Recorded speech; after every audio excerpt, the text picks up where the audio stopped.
डेप्सीक मसनूई ज़हानतकिया एक जदीद तरीन शक्ल है। यह कंप्यूटर को इंसानों की तरह सीखने की तरबियत देती है। डेप्सीक एल्गोरिथम डेटा के बड़े मजमूए का तज्जिया करते हैं।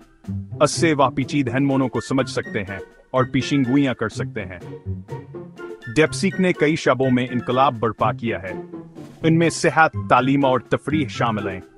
यह टेक्नोलॉजी अब इर्तिका के मराहिल में है, ताहम इसके इम्कानात लामहदूद हैं। डेप्सीक के एल्गोरिथम को न्यूरल नेटवर्क कहते हैं। यह नेटवर्क इंसानी दिमाग से मुतासिर हैं। उनमें मुतअद्दिद तहें होती हैं जो डेटा पर अमल करती हैं। हर ताह मालूमात को फिल्टर करती है और इसे अगली ताह में भेजती है। डेप्सीक के लिए बड़े डेटा से सीसावर ताकतवर कंप्यूटर्स की जरूरत होती है। इस टेक्नोलॉजी का इस्तेमाल खुदकार गाड़ियों, आवाज के शनाख्त और तबीयत शखीस जैसे शाबों में किया जा रहा है। डेप्सीक ने AI चीटबोट्स की एक्निन सिल को जन्म दिया है।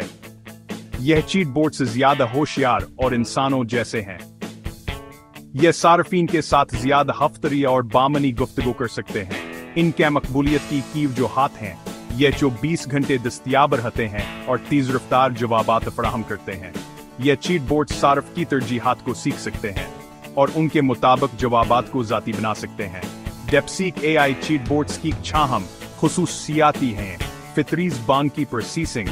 यह चीटबोट्स आसानी ज़बान को समझ सकते हैं और जवाब दे सकते हैं। Machine learning. यह तजुर्बे से सीखते हैं और वक्त के साथ बेहतर होते हैं। Data analytics. यह बड़े डेटा सीट्स का तजज़िया कर सकते हैं और बसीरत फराहम कर सकते हैं। और दुनिया की AI का हमज़बान है। ताहम अभी तक डेप्सीक AI चीटबोट्स की दो ज़बान की सलाहियतें महदूद हैं। इसकी वजह दो डेटा की कमी है। कुछ डेवलपर दो ज़बान के डेटा सीट्स तैयार करने पर काम कर रहे हैं। इससे मुस्तकबल में उर्दू बोलने वाले सार्फिन के लिए डेप्सीक AI चीटबोट्स की कारकर्दगी बेहतर होने की उम्मीद है। उर्दू के पेचीदगी की वजह से इसे समझने और इसमें जवाब देने के लिए AI को खास तरबीत की जरूरत होती। उर्दू ज़बान में कई लहजे और बोलियां हैं। इससे AI के लिए चैलेंज पैदा होता है। डेप्सीक AI चीटबोट्स रवायती चीटबोट्स से ज्यादा जदीद हैं। रवायती चीटबोट्स पहले से तयशुदा कवायद पर इन्हिसार करते हैं।